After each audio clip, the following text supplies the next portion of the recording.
राजा विक्रमादित्य और बेताल। ये कथाएं राजा विक्रम की न्याय शक्ति का बोध कराती हैं।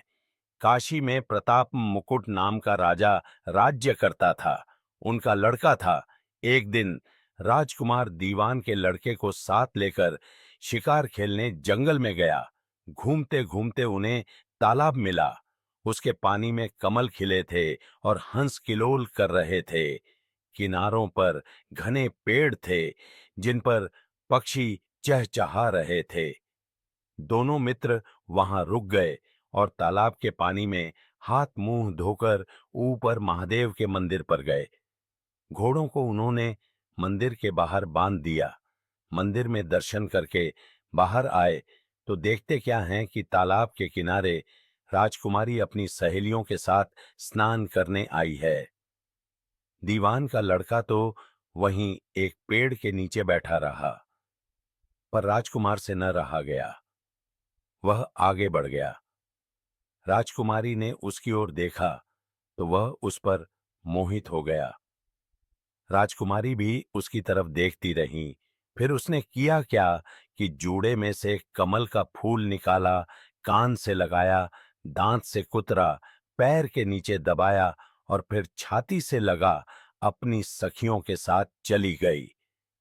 उसके जाने पर राजकुमार निराश हो अपने मित्र के पास आया और सब हाल सुनाकर बोला, मैं इस राजकुमारी के बिना नहीं रह सकता, पर मुझे न तो उसका नाम मालूम है न ठिकाना। वह कैसे मिलेगी? दीवान के लड़के ने कहा, राजकुमार, आप इतना घबराएं नहीं, वह सब कुछ बता गई है। राजकुमार ने पूछा, कैसे? वह बोला, उसने कमल का फूल सिर से उतारकर कानों से लगाया तो उसने बताया कि मैं कर्नाटक की रहने वाली हूं। दांत से कुतरा तो उसका मतलब था कि मैं दंतबाट राजा की बेटी हूं। पांव से दबाने का अर्थ था कि मेरा नाम पद्मावती है और छाती से लगाकर उसने बताया कि तुम मेरे दिल में बस गए हो। इतना सुनना था कि राजकुमार खुशी से फूल उठा। बोला, अब मुझे कर्नाटक देश में ले चलो। दोनों मित्र वहां से चल दिए। घूमते फिरते, सैर करते दोनों कई दिन बाद उसी शहर में पहुंचे। राजा के महलों के पास गए तो एक बुढ़िया अपने द्वार पर बैठी चरखा कातती मिली।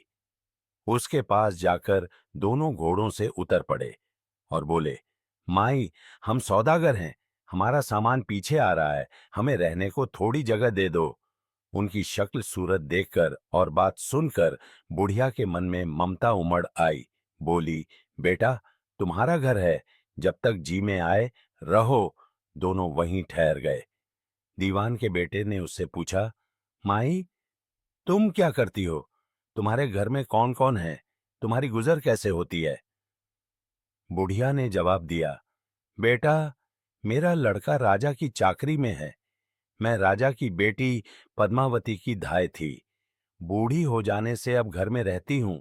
राजा खाने पीने को दे देता है। दिन में एक बार राजकुमारी को देखने महल में जाती हूँ। राजकुमार ने बुढ़िया को कुछ धन दिया और कहा, माई, कल तुम वहां जाओ तो राजकुमारी से कह देना कि जेठ सुदी पंचमी को तुम्हें तालाब पर जो राजकुमार मिला था वह आ गया है। अगले दिन जब बुढ़िया राजमहल गई तो उसने राजकुमार का संदेशा उसे दे दिया। यह बात सुनते ही राजकुमारी ने गुस्सा होकर हाथों में चंदन लगाकर उसके गाल पर तमाचा मारा। हाँ, भैया पाचा जान रहा और कहा, मेरे घर से निकल जा। बुढ़िया ने घर आकर सब हाल राजकुमार को कह सुनाया। राजकुमार हक्का बक्का रह गया। तब उसके मित्र ने कहा, राजकुमार, आप घबराएं नहीं, उसकी बातों को समझें। उसने 10 उंगलियां सफेद चंदन में मारी। इससे उसका मतलब यह है कि अभी 10 रोज चांदनी के हैं। उनके बीतने पर मैं अंधेरी रात में मिलूंगी।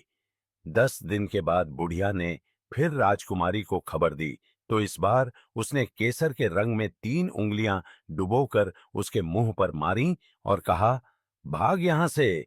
बुढ़िया ने आकर सारी बात सुना दी। राजकुमार शोक से व्याकुल हो गया। दीवान के लड़के ने समझाया, इसमें हैरान होने की क्या बात है? उसने कहा है कि मुझे मासिक धर्म हो रहा है।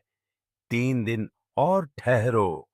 3 दिन बीतने पर बुढ़िया फिर वहां पहुंची। इस बार राजकुमारी ने उसे फटकार कर पश्चिम की खिड़की से बाहर निकाल दिया। उसने आकर राजकुमार को बता दिया। सुनकर दीवान का लड़का बोला, मित्र, उसने आज रात को तुम्हें उस खिड़की की राह बुलाया है। मारे खुशी के राजकुमार उछल पड़ा। समय आने पर उसने बुढ़िया की पोशाक पहनी, इत्र लगाया, हथियार बांधे।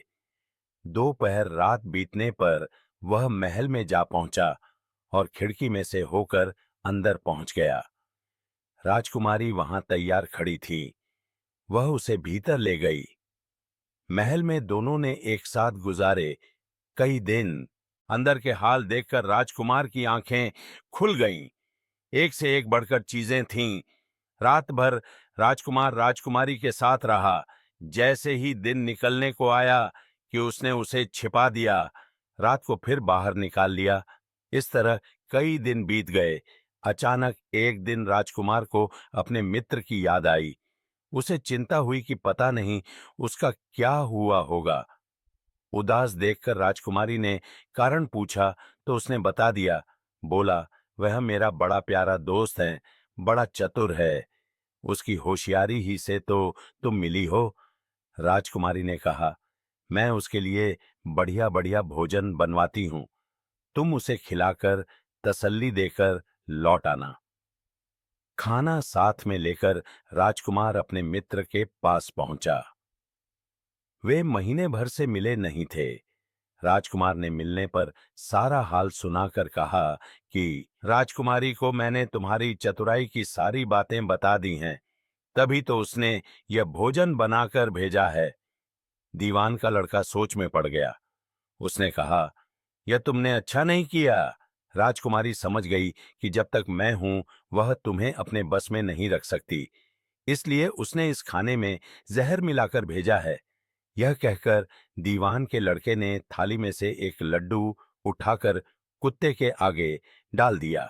खाते ही कुत्ता मर गया। राजकुमार को बड़ा बुरा लगा। उसने कहा, ऐसी स्त्री से भगवान बचाए, मैं अब उसके पास नहीं जाऊंगा। दीवान का बेटा बोला, नहीं, अब ऐसा उपाय करना चाहिए जिससे हम उसे घर ले चलें। आज रात को तुम वहां जाओ। जब राजकुमारी सो जाए तो उसकी बाईं जांघ पर त्रिशूल का निशान बनाकर उसके गहने लेकर चले आना। राजकुमार ने ऐसा ही किया।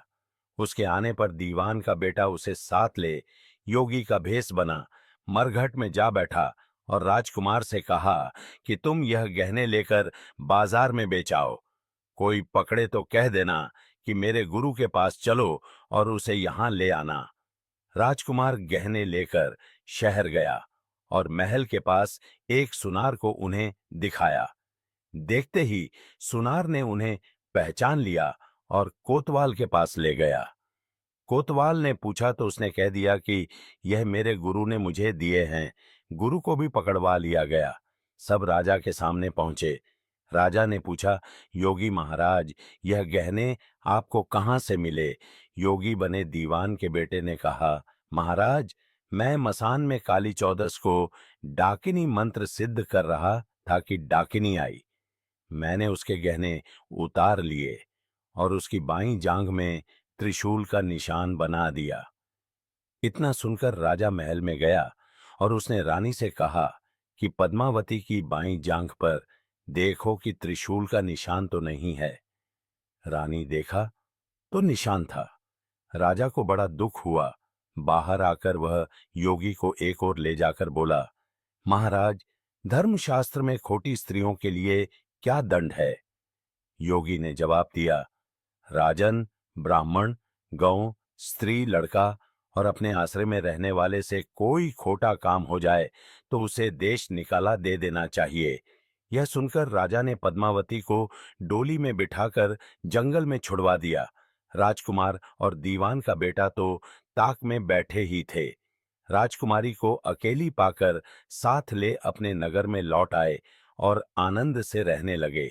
इतनी बात सुनाकर बेताल बोला, राजन, यह बताओ कि पाप किसको लगा है? राजा ने कहा, पाप तो राजा को लगा, दीवान के बेटे ने अपने स्वामी का काम किया। कोतवाल ने राजा को कहना माना और राजकुमार ने अपना मनोरथ सिद्ध किया। राजा ने पाप किया, जो बिना विचारे उसे देश निकाला दे दिया। राजा का इतना कहना था कि वेताल फिर उसी पेड़ पर जा लटका। राजा वापस गया और वेताल को लेकर चल दिया। वेताल बोला, राजन सुनो, एक कहानी और सुनाता हूं।